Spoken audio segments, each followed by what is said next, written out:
Hello, hello. We are back for the last episode of 2023 of BlackLantic. We are so excited that you are tuning in and listening. It's good to see you again. It's been a couple weeks since our last episode, but we couldn't wrap up 2023 without a recap episode. We just want to give a great shout out to CHMA FM, who has been broadcasting our show all year. Make sure you follow us on YouTube, Instagram, TikTok, all our social media channels, and follow us on your favorite listening platform. If you haven't already, Spotify, Apple, and the like.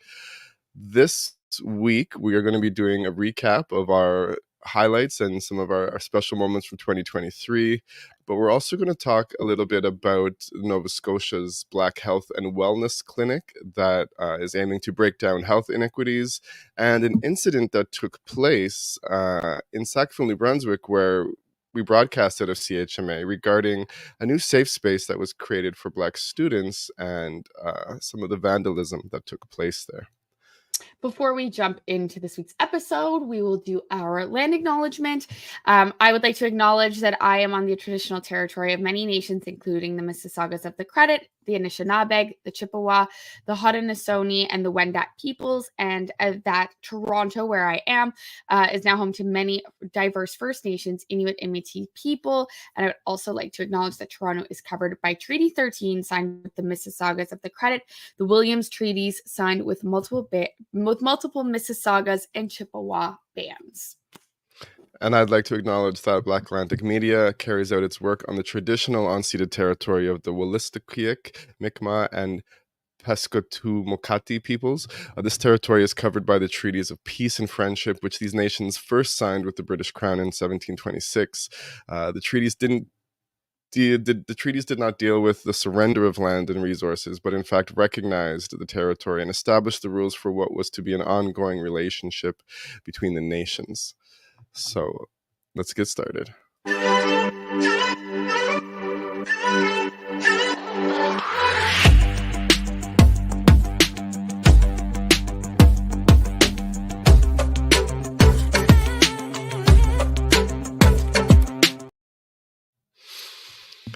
Before we jump right into the recap, how have your few weeks been?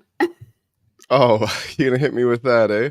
Oh, well, it was the holidays. I feel like we should say, I feel like we should be like, ho, ho, ho.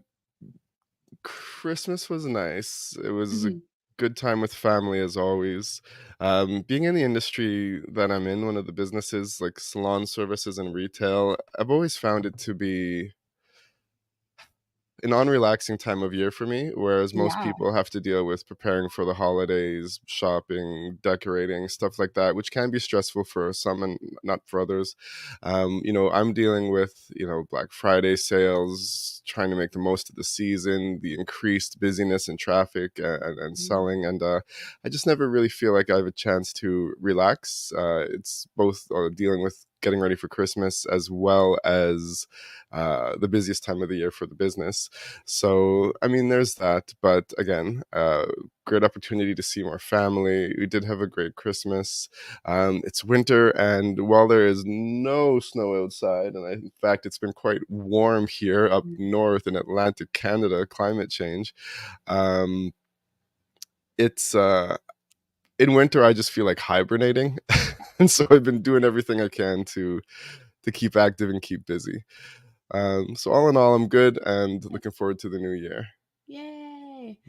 My few weeks, I was sick, which is why we didn't have an episode. I always get a migraine episode after charity gala season because it's so go and crazy.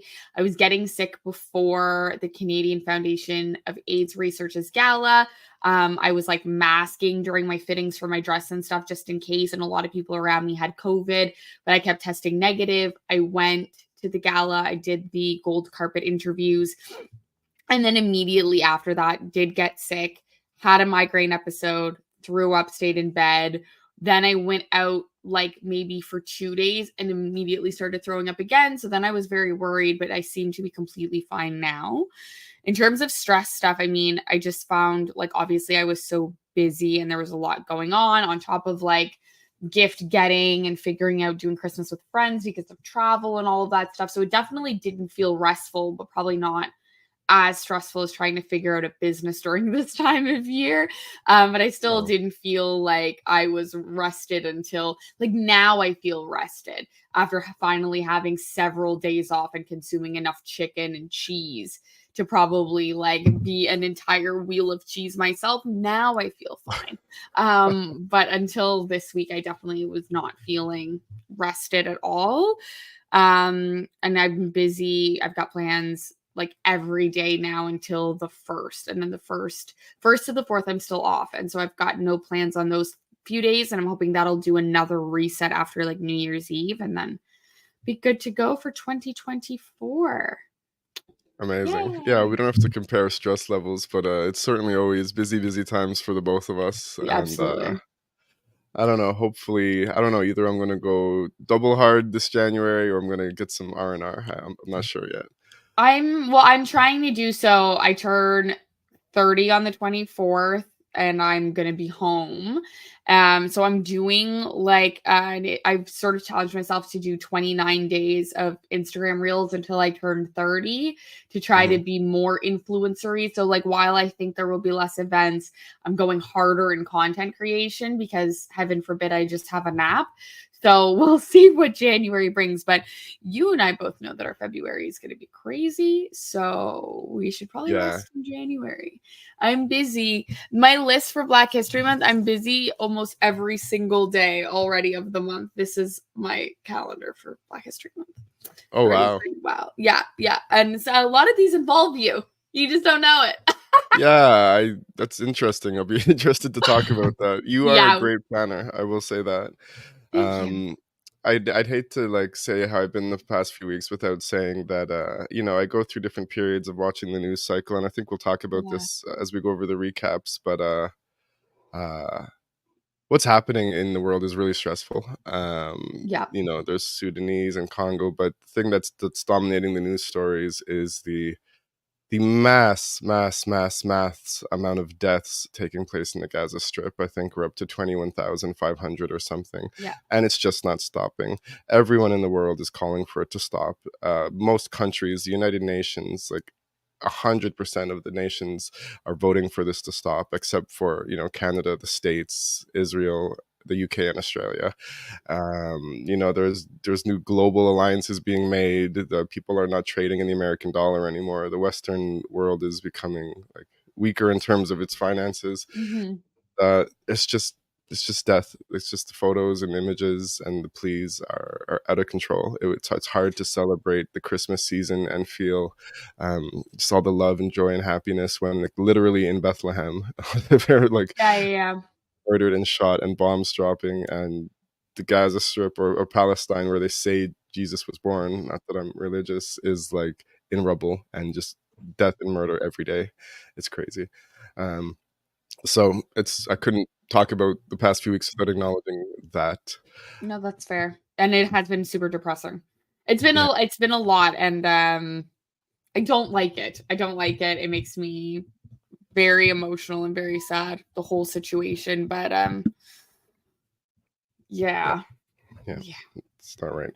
But hard Um, pivot to positive things. Hard pivot to positive things. Only in saying that we did it. We did a year. We did a year of content.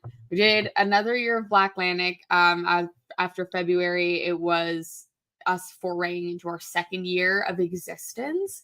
And I think we did all right. I think we had a good year. yeah. I mean, I don't know if it's a complete hard pivot as we go through the episodes and see what we talked about. Well, yeah. No. um, you want me to start? I'll just quickly go over the first few episodes, and then we can go back and forth and just Oh, quickly. sure. I was just gonna go through the guests realistically, but you go for what you want to go for. I won't go into detail about anything. I'm just gonna. Sure. Is that okay? Yeah, yeah. Um, I mean, we started off 2023 with our season 2, episode 3, in which, we talked about in CBC Radio, Canada and Quebec, there was a big controversy with them using the N word on the Mm. air when they were talking about the name of a book, which was quite scandalous. We talked about Ukraine, which was in the news last year, and a Black family that was split up in Ukraine, and then they got reunited in Fredericton. And then we talked about a Black hair product as well as some drama with the Halifax Regional Police police. We got in a little bit of heat in February when we labeled a Black Excellence Award ceremony as being the first in New Brunswick. Part of why we do the show is to be educated ourselves. It turns out that, back in the day in St. John, New Brunswick, there were many galas and soirees and I guess more fancier events, which was part of the reason we got some feedback on that. But there were a lot of Black history and great events from last year. And then my sister, internationally published author Charlene Carr, living out of Halifax, released her first non-self-published book called Hold My Girl to great success. She was featured in all kinds of media. And at the end of January this year, Charlene will be releasing her second book called We Rip the World Apart, which has to do with multi-generational stories in Toronto and police violence and drama. Well, I'll let her talk about it when she's on the air. I was gonna say, don't spoil it. I have to read it before that. I won't. I have a month. So those were the first few episodes of 2023, and I don't know. You want to just only talk about the guests in the interest of time? I mean, I'll speed through some of the Black History Month interesting things. Were good. So we talked about the existence of the KKK in New Brunswick and the Negro Day schools that existed, which we ended up talking about on several platforms, and did a public speaking event about it at the Moncton Library over the summer as well. So that's, I think, maybe one of our bigger episodes in terms of just sharing history. It was. About. Yeah. And then we got to interview Aquaculture, who you ended up meeting at Mosaic, a Halifax artist.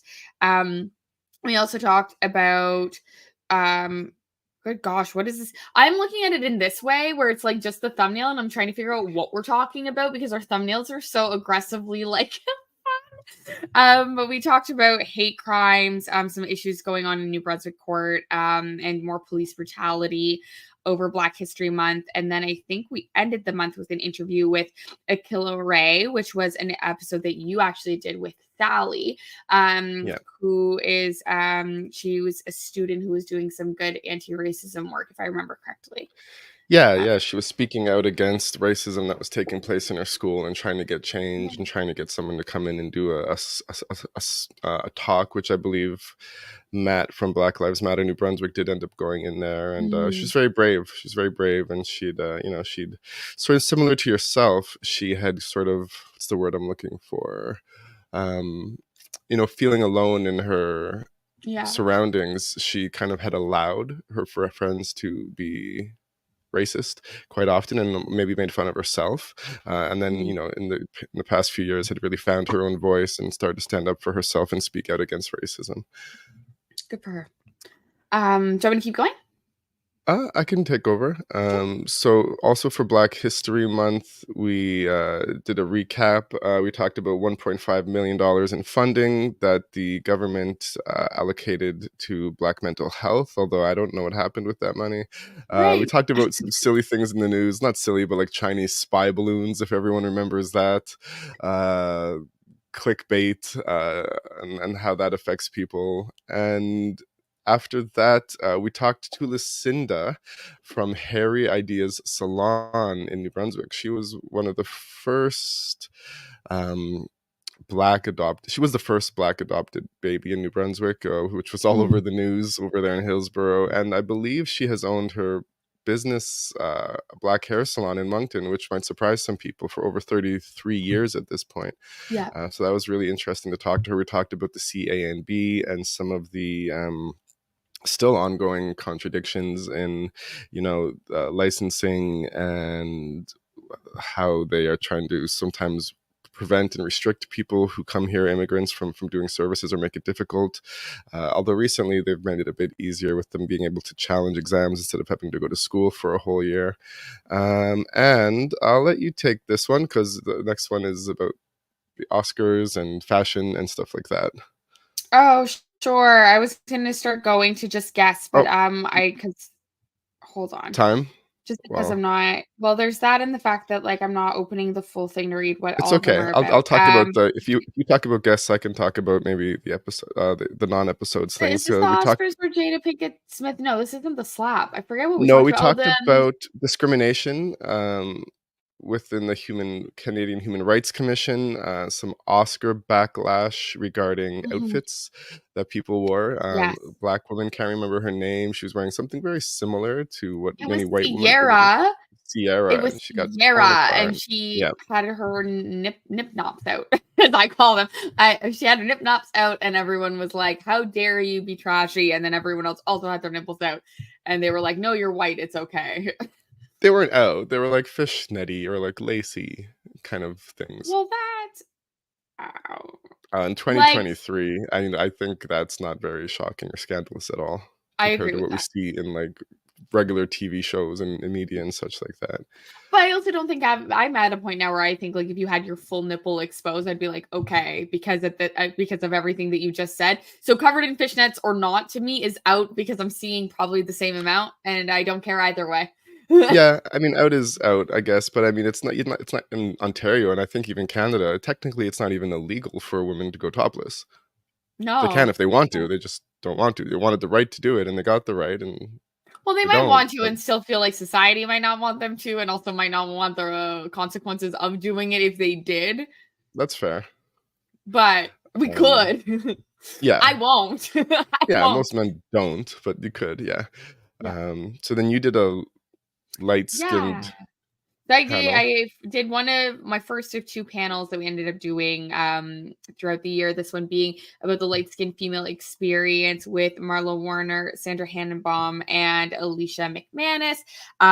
Sandra and Alicia, who had been guests previously uh, on the show, just talking about like what it's like to be a light skinned woman in different areas of Canada, the similarities that we had. And I think through that episode, we found that we had a lot more than we thought. And then we even made a light skinned girly group chat on Instagram and still send each other like memes about the experience and stuff. So it's really fostered, I think, some good communication and community after that. Then we finally found, and I love saying this way, when we finally found a Black person in Newfoundland because we did not know about the Black community in Newfoundland, and got to interview Yao Antwi Ajay, who runs the 1949 barber shop out in Newfoundland, on top of being an ambassador for Lululemon and on committees and anti-racism committees and doing so many amazing things out there, who was able to tell us what the experience was like moving from Ghana to St. John's and what the community is like out there. Um, and then amazing performing artist from northern New Brunswick. We interviewed Dee Hernandez, who I Yeah, got to see perform like 4 or 5 times this year. she's so good. Incredible live performer. We talked to her and got to know her, talked about her ECMA awards and her plans to open a club up there. We talked about in episode 16, Derek Chauvin's update, how he was denied, I don't know, whatever, who cares, F him, media biases and stuff like that. Episode 17, we talked to Queens and Kings Moving and their story of another racist business in New Brunswick trying to, their name hadn't been registered, so the person bought out their original name, registered it, tried to harass them, tried to steal their client list. There was a huge social media scandal that took place, and they definitely came out on top. We talked about a big story that had to do with Jada Pinkett in episode 18 and the whole Black Cleopatra Netflix controversy, which was all over the news, and that definitely enraged a number of Egyptians and stirred up a lot of discussion about African history, Black African history, focus on Egypt when there's so much rich Western African history that Hollywood doesn't know about, and such like that. We talked about an African restaurant in downtown Moncton called Dallas African Cuisine, which my partner and I got to go eat there. The food was amazing. And then in episode 20, we talked about Policy 713. Do you want to talk about the next two? Yeah, I can do more than the next two. Yeah, of Policy course. 3, 4. 713.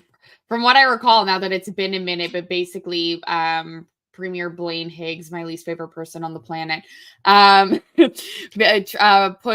a They bill wanted forward and they wanted to approved. review the they wanted to review the gender Yeah, they equality thing, wanted to like whether review. gender neutral bathrooms, if they should be able to play sports, if teachers should have to tell parents whether or not a child wanted to identify as something other than the gender they were physically born into, and there was a huge controversy around that.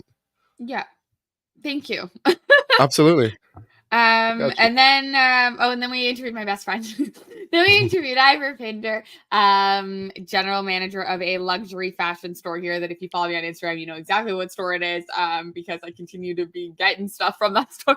But it will remain unnamed for now. But we talked to him about growing up in the UK, moving to Oshawa, what his experience was like, and what being Black in luxury sales is like. And then we had an episode about me, and I don't remember why, and it's me, so I'm just going to scroll past it. But I assume I did a lot of cool stuff. I think we just had nothing much to talk about that week. That's And the only reason we you had ever been up talk to a about lot. me. No. You had been up to a lot, and I was I think exhausted, and I was kind of just sitting there for that episode. Based on the timeline, I think it was probably after Italy. Right. I And you're think very so. I was shocked by talking the about. amount of definitely African refugees just littering the Exactly. streets, which was very sad. Exactly. Then we interviewed Wanda Taylor, the author of the Grover School Pledge, which is a great youth book that we got to read about a girl who decides to put forward a pledge at school about anti-racism work. And then we talked about the government of New Brunswick basically falling apart, which is not surprising at all. And it still is actively. Then we get to do my dark skinned female panel, which is a weird way of putting it, but I interviewed Lily Yongi, Carlin Purcell, and Karen Farron of Farron Family Farms, who'd been a recurring guest, about what it's like to be a darker skinned woman in Canada, and from different places, as Lily is an immigrant from South Sudan and Carlin is from the Caribbean. And Karen being from Jamaica, but also from Scarborough Whitby, talking about their various experiences in colorism as well.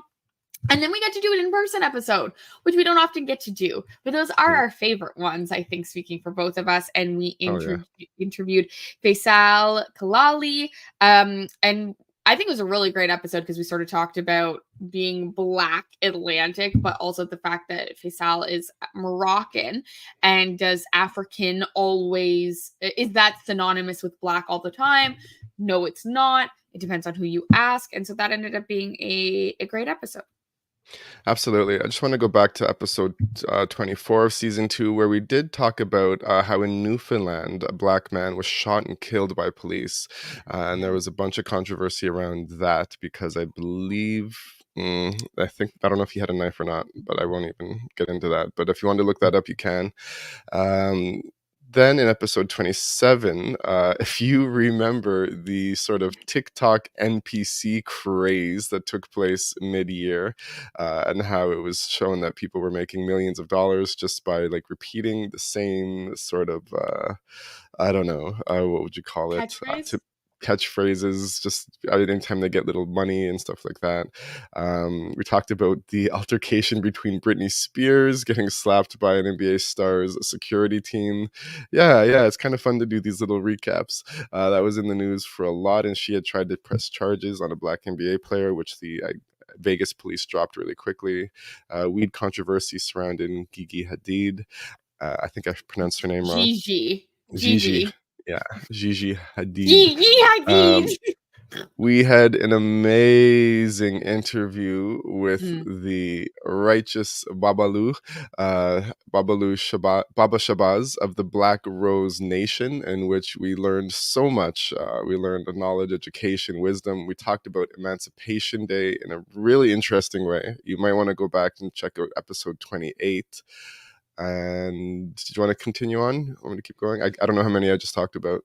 No, sure, that's fine. So there's only 2 left in season 2.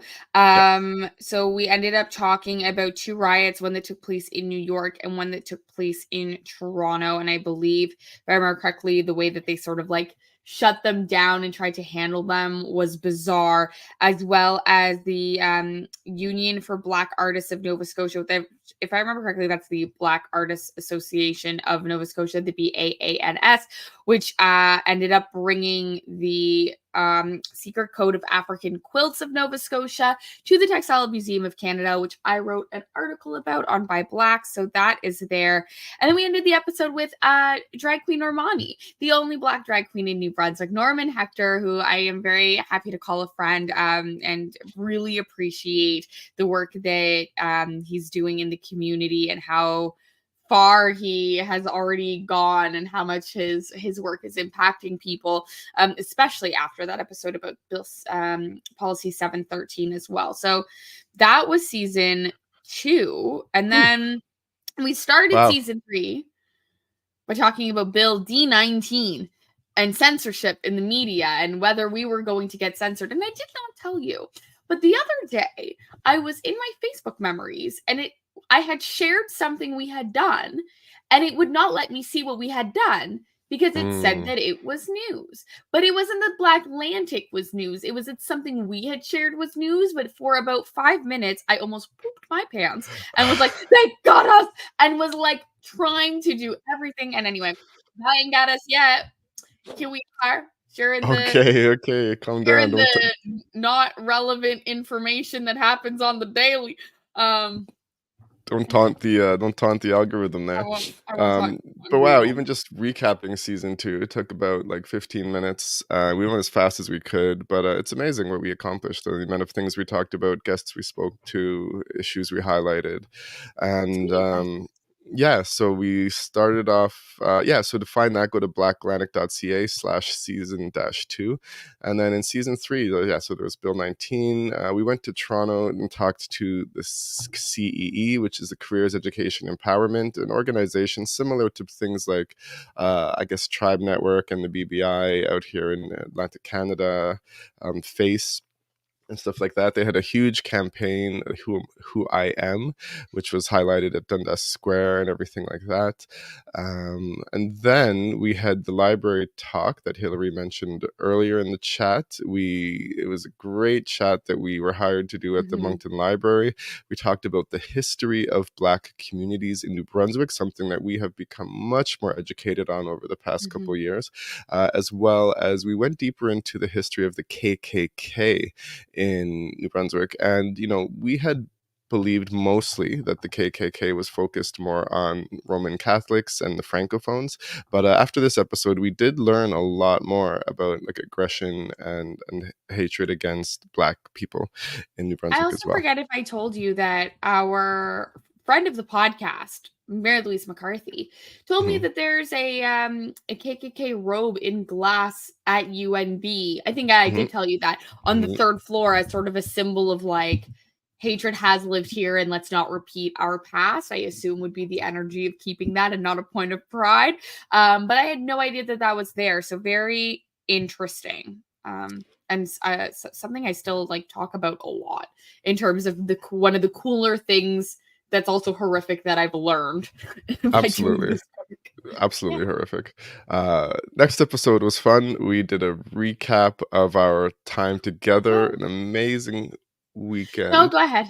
Had for Music New Brunswick, where we did 2 workshops. Did I skip something? We did 2 workshops that we broadcast, as well as we talked about Leonard Cure, an American man who had been released from prison after 16 years for wrongful imprisonment, only to be shot dead by a police officer during a traffic stop, where I believe I think he was speeding, but he was shot dead. And then that was the episode where, October 24th, we discussed the Israeli the Gaza-Hamas conflict that was going on, something that is still going on months later. And I mean, if you don't know about that, you're really not paying attention. But there is a deep, rich amount of history. And, the only thing to really say about that is, regardless, I don't know what to say about it. Like, watch that episode to hear what we think about it. Regardless of, we didn't even know, like, there's so much more has come out since then. But I mean,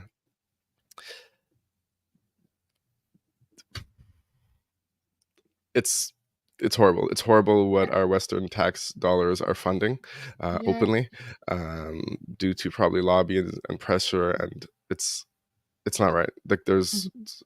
men, they always mention the women and children that are being murdered, but like men are being murdered as well, Everyone is and being murdered. just bombed, just Yeah. carpet bombed. Like the whole, I said from the beginning, and I don't, regardless of what happened on October 7th, this has been going on for 75 years or 20 years or 40 years, depending on how you want to characterize it. And I'll just say that I personally don't believe it really has as much to do with Hamas as to do with the fact that Israel wants that land. And I don't think they plan to leave. Everyone's always asking what the plan is after this, after you've completely destroyed all the buildings in this region.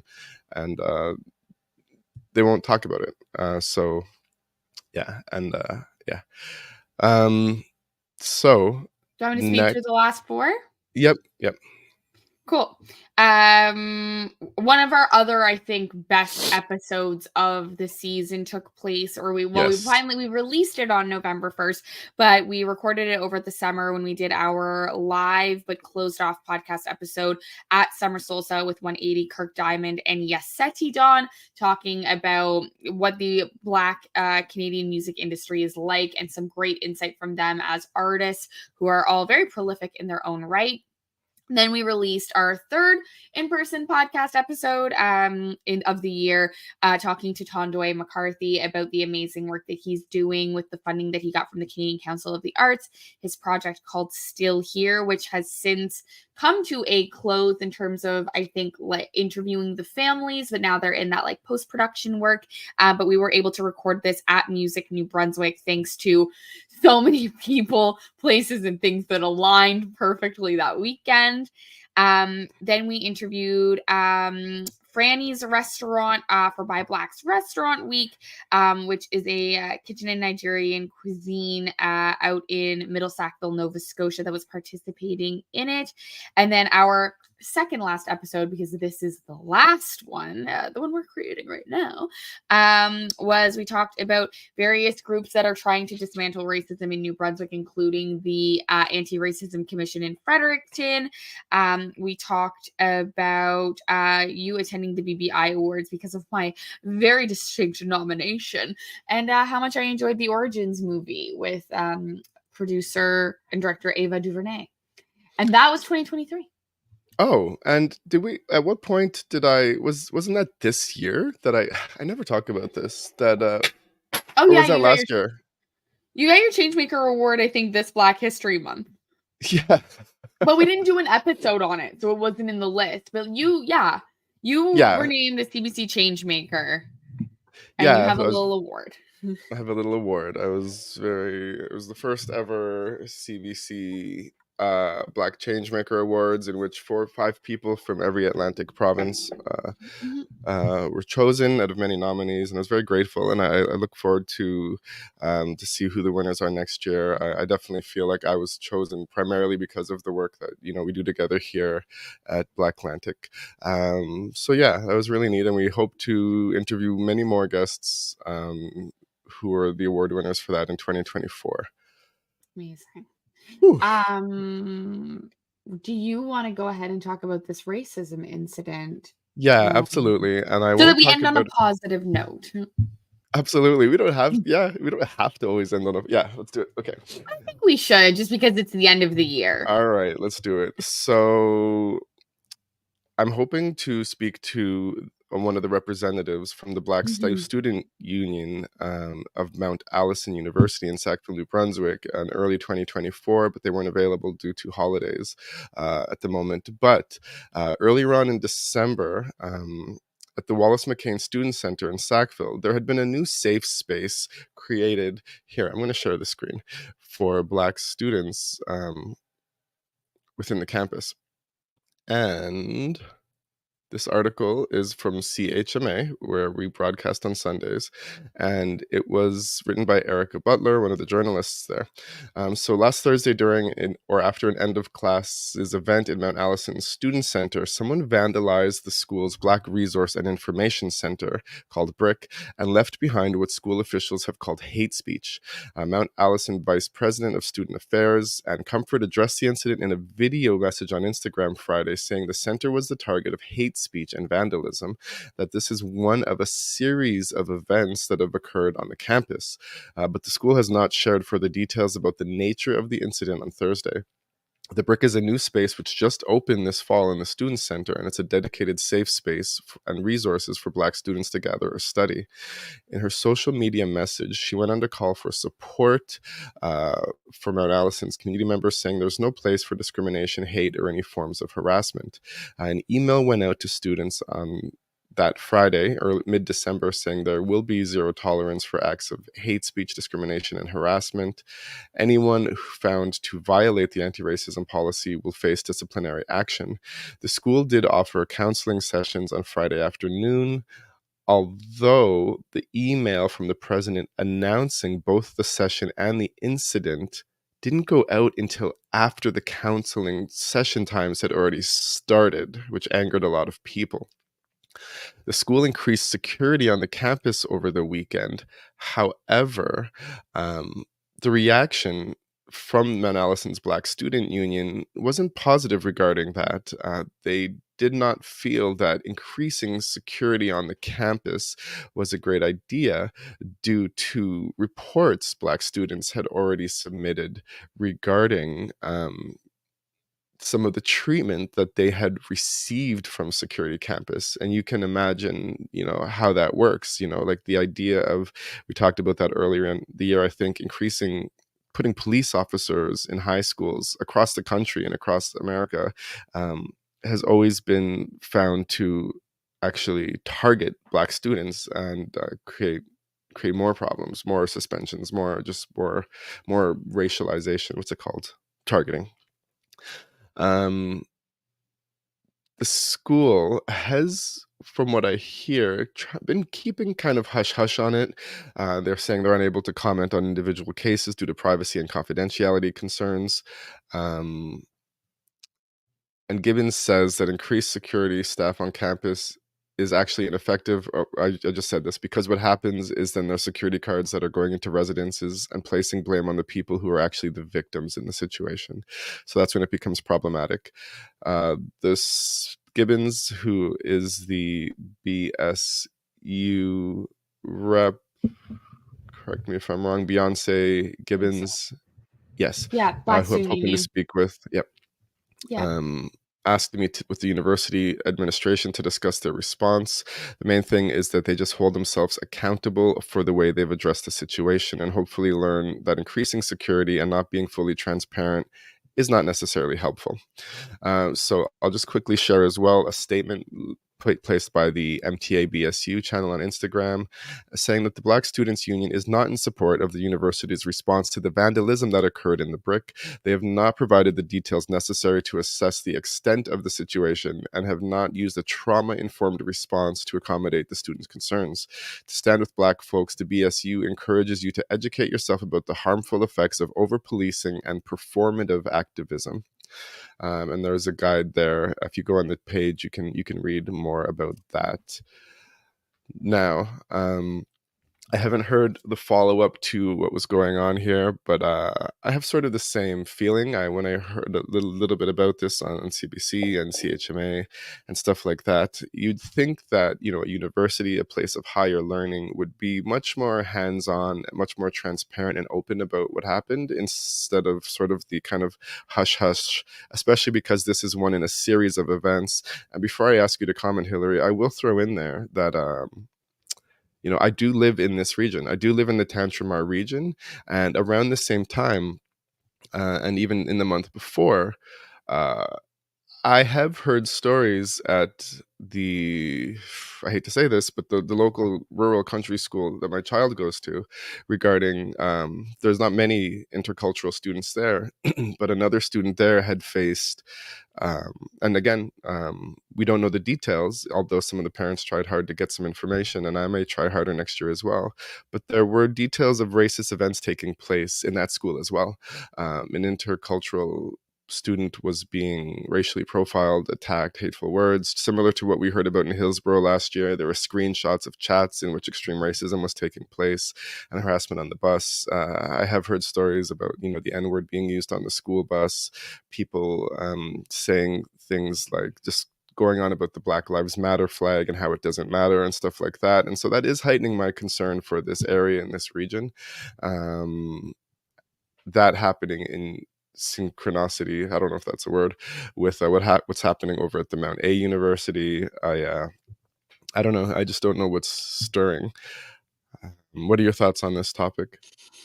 I guess that, like, part of me, when I first read it, was very, like, not surprised that something like this would happen at that place, because I just feel like people find out about things like safe spaces and then sort of go out of their way to find a way to ruin them, because they either think it's a joke or they think that it's something that they can ruin for other people and don't understand the gravity of the situation. From my perspective, and this just might be as someone who, like, went to a different university than Mount Allison. Mount Allison always had a reputation for being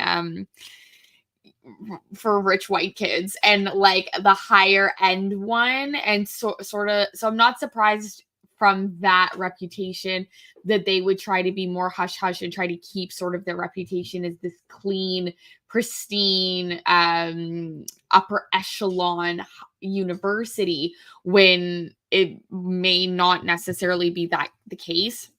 I think it's really sad that they weren't able to respond to Black students' needs appropriately. And I find that more surprising than the, like, nature of the racist incident, but more so the fact that, like, they announced the counseling after it had already started, and just their entire mismanagement for the trauma the kids might be suffering. Because it's one thing to, like, not be transparent about a situation. It's one thing to try to keep that under wraps, but to then go on and not even be able to treat the students who might be affected with the right dignity and care that they deserve, to me speaks much more to the culture of what it's like to go to that school than anything else. So I think that that's extremely unfortunate.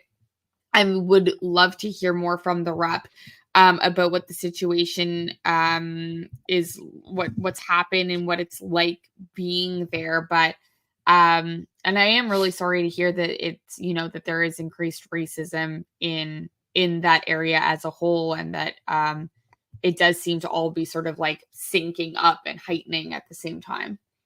Yeah, absolutely. And I hope it doesn't. Obviously, when I moved out to a rural area, that was my number one concern. In Yeah. 2020, there were lots of Confederate flags floating around. And, I always talk about the pushback, after the George Floyd murder and the wave of support. I always feel like whenever you try to push the bar one way, eventually someone tries to push it back the other way.